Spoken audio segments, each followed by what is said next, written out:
L'assemblea del fondo pensione è sempre l'occasione in cui si incontrano delegati, aziende, operatori del settore e quest'anno, come da tradizione, abbiamo voluto approfondire alcune tematiche di attualità. Era abitudine incontrare i gestori in passato, quest'anno abbiamo voluto parlare del futuro. Abbiamo collocato nelle mani di 3 relatori prestigiosi il tema del deserto dei tassi a zero.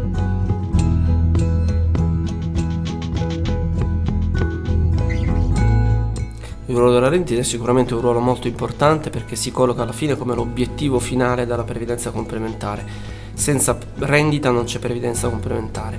È anche la ragione per cui poi la previdenza complementare ha i suoi vantaggi fiscali, le sue agevolazioni, arrivare a una rendita che sia effettivamente integrativa rispetto a quella di primo pilastro. Con la previdenza complementare del domani, soprattutto per i giovani che sono contributivi, abbiamo una riduzione significativa del tasso di sostituzione e quindi la rendita diventa una necessità, un qualcosa di cui non si potrà fare a meno. I pericoli del FADETE sono molto gravi. Il primo pericolo è di utilizzare il capitale smobilizzandolo parzialmente, periodicamente, ma consumarlo troppo in fretta.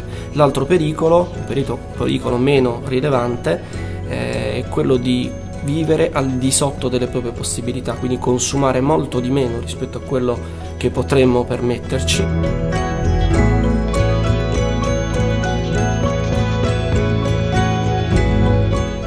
L'Italia appena si inizia a parlare di pianificazione perché la pianificazione è molto sviluppata, la mentalità di pianificare è molto sviluppata nei paesi anglosassoni come gli Stati Uniti, come in Inghilterra, ma è fondamentale iniziare a fare questo perché sta ormai entrando in vigore il metodo contributivo e a differenza del metodo retributivo in cui c'era una certezza pensionistica e in cui le pensioni erano legate a circa l'80% dell'ultimo reddito, adesso non più, e quindi adesso c'è bisogno di pianificare, quindi diventa una vera e propria esigenza per non avere delle brutte sorprese quando si andrà in pensione.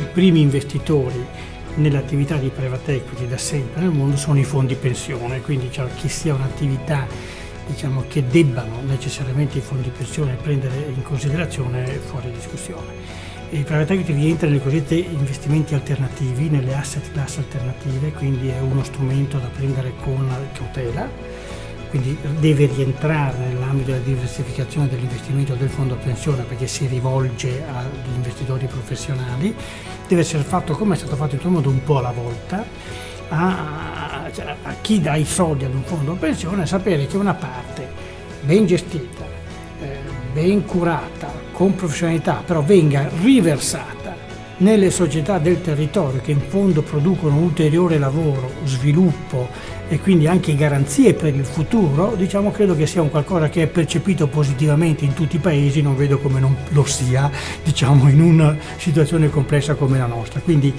ottima questa mossa.